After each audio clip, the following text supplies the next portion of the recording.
দিল নতুন সরকার। সৌভিক সান্যালের রিপোর্ট, সময় কলকাতা। সুপ্রিম কোর্টে বৃদ্ধি পাচ্ছে বিচারপতির সংখ্যা।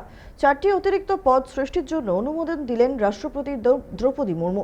পাহাড় প্রমাণ মামলা সামলাতে ঐতিহাসিক পদক্ষেপ রাষ্ট্রপতির। দেশের সর্বোচ্চ আদালতে মামলার পাহাড় প্রমাণ চাপ, তা সামলাতে এবার নজিরবিহীন ও বড়সড় পদক্ষেপ নিলেন রাষ্ট্রপতি দ্রৌপদী মুর্মু। সুপ্রিম কোর্টে বিচারপতির সংখ্যা এক ধাক্কায় আরও 4 জন বাড়িয়ে দিলেন তিনি। শনিবার একটি বিশেষ অর্ডিন্যান্স জারি করে রাষ্ট্রপতি এই সিদ্ধান্তের কথা জানান। রাষ্ট্রপতির এই নির্দেশের পরপরই কেন্দ্রীয় আইন মন্ত্রকের তরফেও একটি গেজেট বিজ্ঞপ্তি প্রকাশ করে বিষয়টিতে সরকারিভাবে সিলমোহর দেওয়া হয়েছে। বর্তমানে সুপ্রিম কোর্টে 32 জন বিচারপতি রয়েছেন। নির্ধারিত সংখ্যার চেয়ে একজন বিচারপতি কম রয়েছেন। এখন আরও 5 জনকে নিয়োগ করলে সব বিচারপতিদের পদ পূরণ হবে। বিশেষ সাংবিধানিক ক্ষমতা প্রয়োগ। সাধারণত সংসদের অধিবেশন থেকে সুপ্রিম কোর্টে বিচারপতি পদ তৈরির সিদ্ধান্ত হয়। সংবিধানের 123 নম্বর অনুচ্ছেদের বিশেষ ক্ষমতা প্রয়োগ করে এই অধ্যাদেশ জারি করেছেন রাষ্ট্রপতি।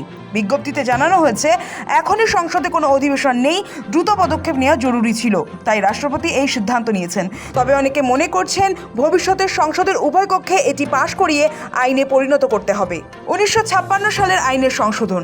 সুপ্রিম কোর্ট আইন 1956 অনুযায়ী দেশের সর্বোচ্চ আদালতের প্রধান বিচারপতি বাদে মোট বিচারপতির সংখ্যা 33 জন নির্ধারিত ছিল। রাষ্ট্রপতির নতুন সংশোধনীর ফলে আরও 4টি নতুন পদ তৈরি হলো। অর্থাৎ এখন থেকে সুপ্রিম কোর্টে দেশের প্রধান বিচারপতি ছাড়াও আরও 36 জন বিচারপতি থাকতে পারবেন। সুপ্রিম কোর্টের আইনজীবীদের মতে, বর্তমানে সর্বোচ্চ আদালতে বিপুল সংখ্যক মামলা বিচারাধীন রয়েছে।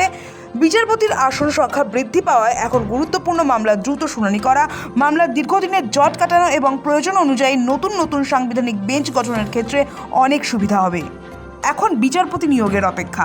বর্তমানে সুপ্রিম কোর্টে 32 জন বিচারপতি কর্মরত রয়েছেন, যা পূর্বে নির্ধারিত সংখ্যার চেয়ে 1 জন কম। রাষ্ট্রপতির নতুন অধ্যাদেশের পর শূন্য পদের সংখ্যা বেড়ে দাঁড়ালো 5টিতে। এখন নতুন করে 5 জন বিচারপতিকে নিয়োগ করা হলে দেশের সর্বোচ্চ আদালতের সমস্ত আসন পূর্ণ হবে। এর আগে গত বছরের আগস্টে শেষবারের মতো সুপ্রিম কোর্টে বিচারপতি নিয়োগ করা হয়েছিল। সে সময় গুজরাট হাইকোর্ট থেকে বিচারপতি বিপুল মনুভাই পাঞ্চোলিকে দেশের সর্বোচ্চ আদালতে আনা হয়েছিল। নতুন এই আসন বৃদ্ধির ফলে শীর্ষ আদালতে আইনি প্রক্রিয়ায় ব্যাপক গতি আসবে বলে মনে করছে দেশের আইন মহল।